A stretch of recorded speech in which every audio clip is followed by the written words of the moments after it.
and welcome to my channel. Today I'm going to show how I pack my fruits and freeze them. I got these containers from Daiso, so I'm going to slice my overripe bananas and pack them up.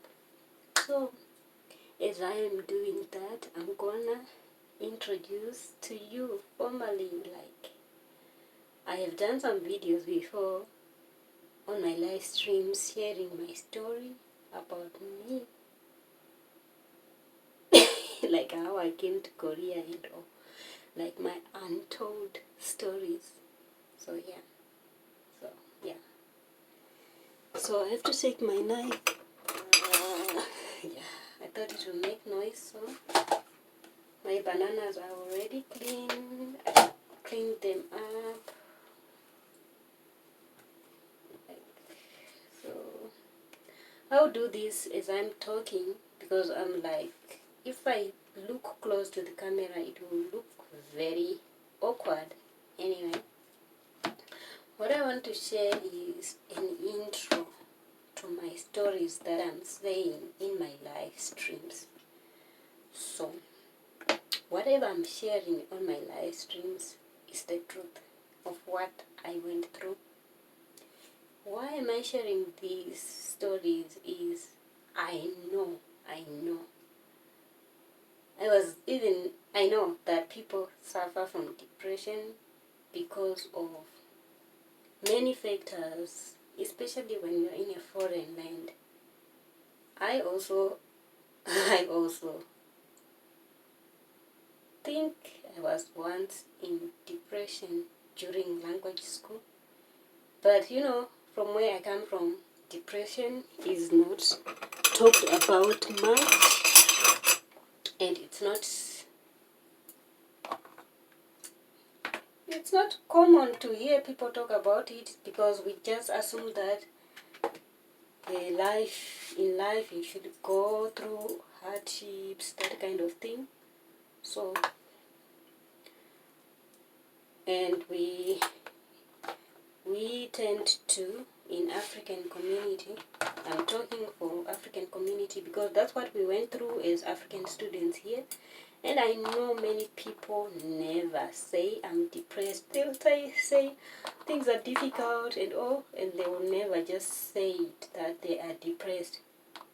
So I'm here to share my story as an awareness that studying abroad is depressing. Like, we go through some situations which are very depressing as students. The issue of grades, the issue of finances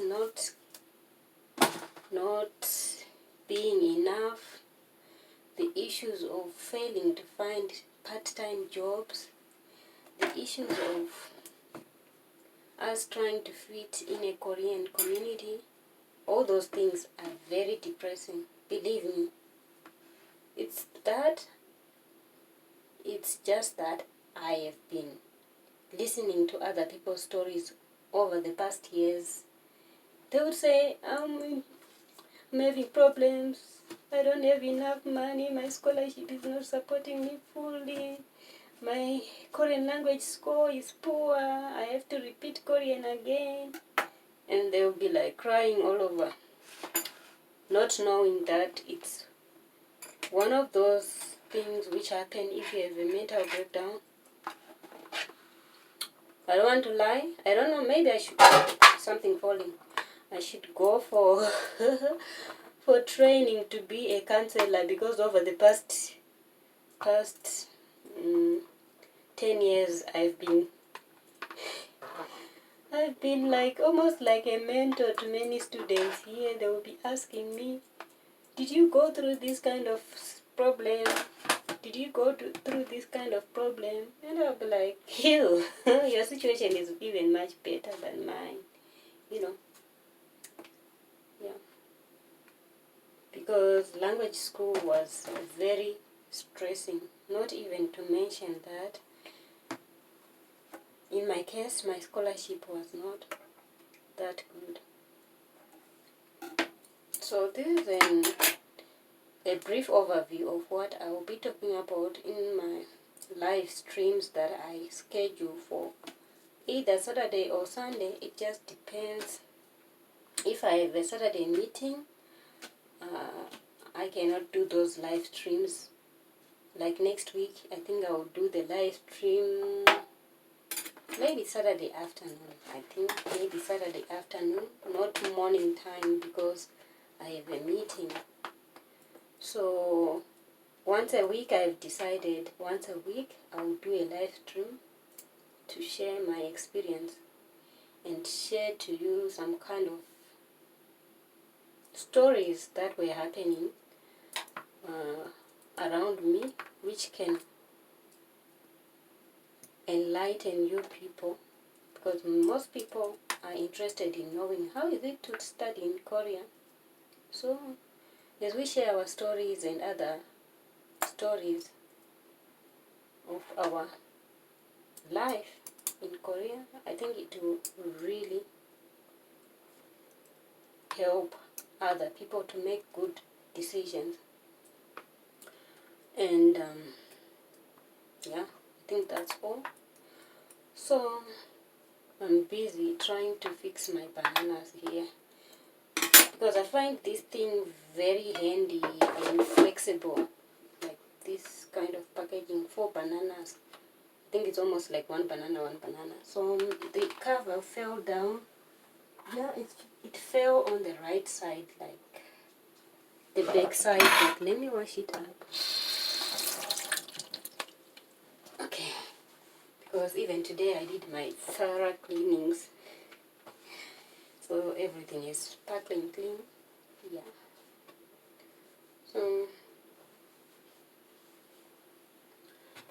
So as I'm sharing my stories, please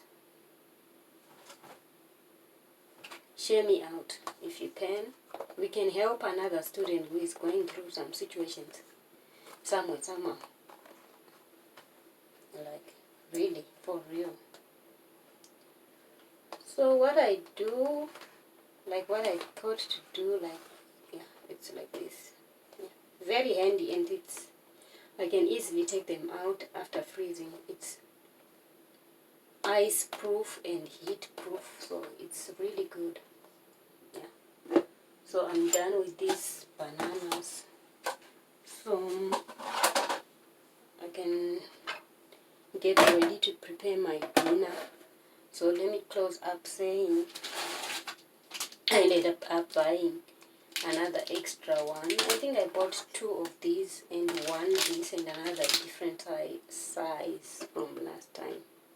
So I am saying, what am I saying? I like talking too much, and talking too much helped me out when I needed help, like when I was like failing to to understand Korean, like having problems with my Korean language skill, writing, listening. Because what really made people go into depressing situation was everyone came with a scholarship which forces you to understand Korean within 1 year. So you'll be looking at your performance and asking yourself, am I going to pass if I can't understand what the teacher is saying? Yeah, that was bad during that time. That was something else. And my story may be similar to other people's stories. Some people have their own stories. Some people failed to pass Korean to start their master's programs. And it's so frustrating to pursue your studies with a condition that you should pass Korean. Some scholarships are good. You don't need Korean because everything is taught purely in Korean. My degree was taught in English. I was lucky. In engineering, we have professors who speak English. That was the good part, even though they can have, if the class has more students, that's when they can try to explain in English and Korean, but in engineering, I think it was much better. So I'm thinking, if I had problems in language school, imagine someone who came to Korea to study a course in Korean, complete Korean.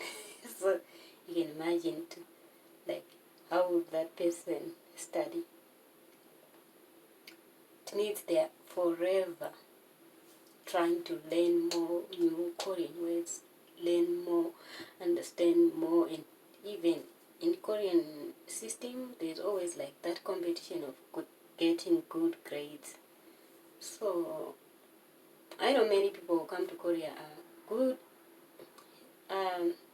like people who can really work hard to get good grades, but when there's a language barrier, it becomes stress. I'm laughing because it's not a laugh, but just,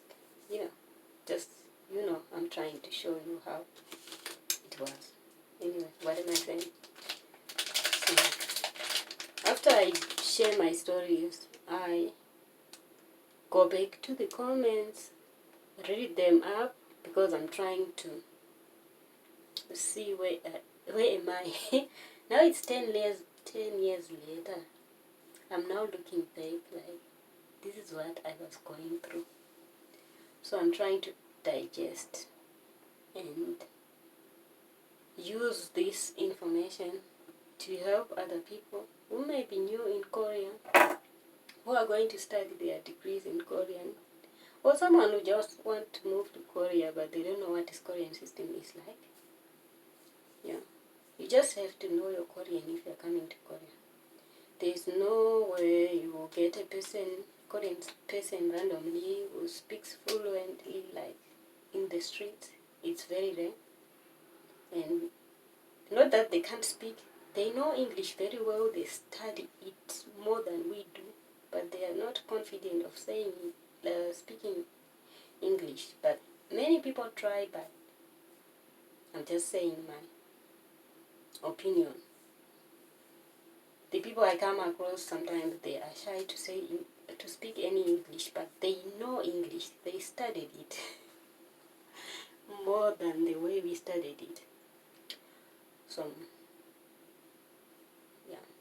So, after sharing my stories, I go back to the comments and see what people said, and then I try to do with StreamYard so that I can show the comments and do some kind of reaction, responding to the comments, because from that I also learn how I can give advice to other students going through something that I went through. I think that's the greatest way for me to learn. Like now, and even, from the time I entered Korea, I've been kind of I cannot say mentoring, but just giving advice to other students, like giving encouragement to my fellow students, because the talk will be like, Korean is difficult, how are we going to pass, panicking about everything and anything. I'll be like, let's keep trying, So even though I was having problems with Korean language, I see, like, if I look back to my journey, I see that I just used to just stay positive. we will pass. So, yeah. So, I'm taking this as a learning curve for myself and other people who are watching my videos. So, I'll do feedback for all the live streams that I do. If I do one live stream about, like next week, I will share about how I made a wrong choice to buy a contract phone. You would ask why of all the things I ended up buying a contract phone, considering that my allowance was even like too little. You can even wonder, because I wanted to talk to my family back home, and I thought I got the cheapest option of phone, not knowing that it is going to take all my savings. This story is coming out in the next video. So if you haven't watched my videos about my untold experiences in Korea, please go and watch them and give me your opinion. Just take it as if I'm still in that situation. What would you say to me? Because I know people will watch later and learn something from these videos. So yeah, I'm so excited about sharing my experience. And when I started YouTube, this was what I wanted to do, but I didn't have the confidence. Even now, I'm still learning to look in the camera. I don't know if I'm looking in the camera, but I'm looking in the camera. I didn't have confidence of just being in the camera. I was like feeling like, if I say anything, is anyone going to listen to me? You know, that kind of thing, if you're coming to YouTube, a big platform. But now that I have seen that it's almost a year I've been on YouTube, I have some friends, I have some family, like from YouTube, and I have other followings of people who want to know about Korea. And I'm confident, like getting more confident now to share how it is in Korea. I was like, okay, with this kind of following, at least if I share my stories, at least someone will watch and tell to someone, and even the algorithm will push my my video to the people who need the information.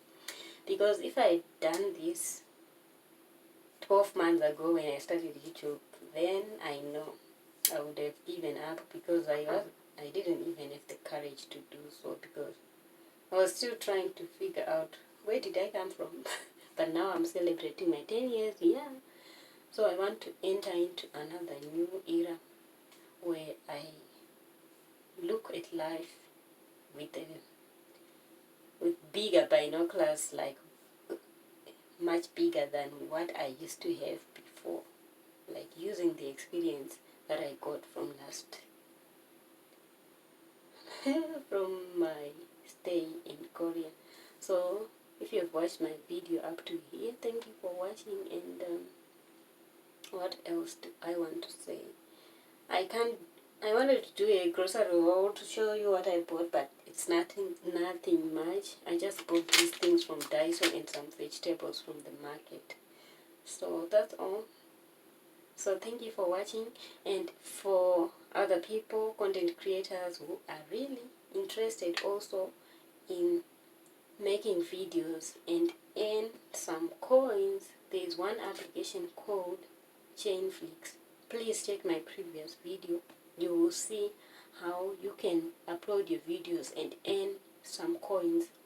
Chainflix is still developing to fully launch so that people can withdraw their coins. I have seen that application is working for me like miracles. The same video I posted here on YouTube, it's stuck on 70 views. That video is in 700 views on Chainflix. So in my next video, or I don't know, if anyone is interested in Chainflix, just let me know in the comments. Yeah, I think that's all I had for now. Is it? Anyway, that's all I have for now. I want to thank you for all your support, and please remember to leave a comment. If you have a sharing option, you can share my story somewhere. WhatsApp, Facebook, wherever you can, where you know someone needs this kind of information, please share me out. If you have any other suggestions or ideas that you think may help me as an individual, or that is related to my video that I made or that I am making, just send me message on Instagram, SHIYELIA in Korea, link in the description. Thank you for watching. Bye bye. Today I feel like talking. Like, anyway, thank you for watching. Bye bye.